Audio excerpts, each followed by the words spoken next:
la bière. En chaque enclos, l'été, l'hiver, sous chaque toit, ou la province, sa table, au jour le jour, et boit, le bourgmestre est prince, mais le brasseur est roi.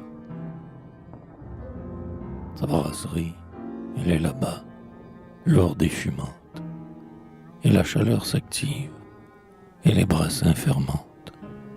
Il lui-même surveille, et du geste et des yeux, le moite et surtravaille de l'eau avec les feux.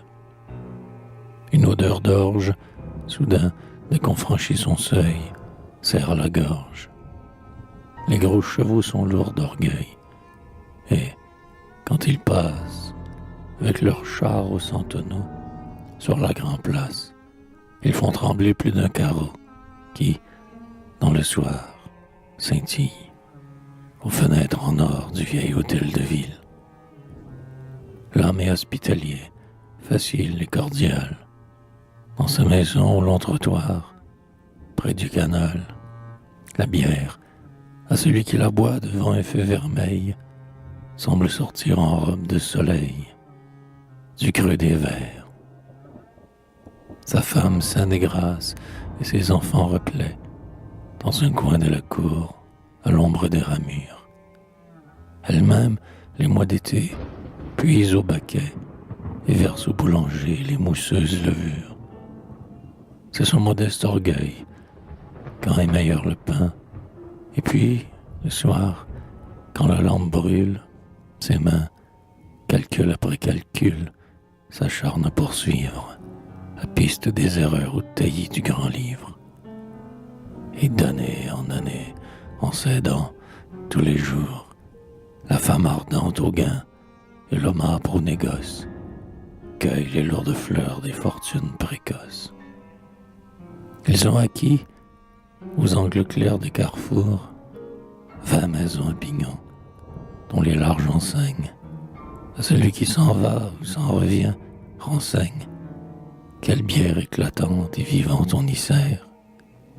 Ah, la pinte vidée à la hâte, en plein air, et l'orgueil de sentir au fond de soi descendre la sève en or des grains et des houblons de Flandre. Voici 15 ans bientôt que le brasseur travaille et que la vie, avec ses vœux et ses souhaits, se serre ici, là-bas, partout, entre les mailles qu'il noue en chaque rue autour d'un cabaret. De faubourg en faubourg, son renom règne à l'aise. Parmi les francs buveurs qui tanguent sur leurs chaises, dès qu'il paraît, il paie à boire et dûment boit.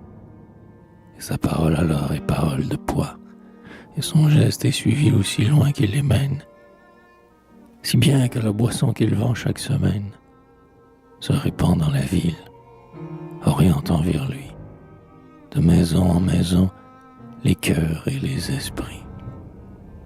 Elle est la force lourde et la lente pensée, dont s'émeuvent encore les cervelles tassées.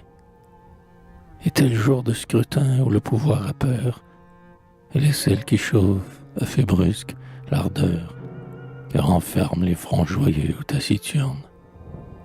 Et c'est elle toujours qui glisse entre les doigts le vote alerte et franc ou le vote sournois que chacun jette avec sa passion dans l'urne. En chaque enclos, l'été, l'hiver, sous chaque toit, où la province s'attable, au jour le jour et boit, le bourgmestre est prince, mais le brasseur est roi.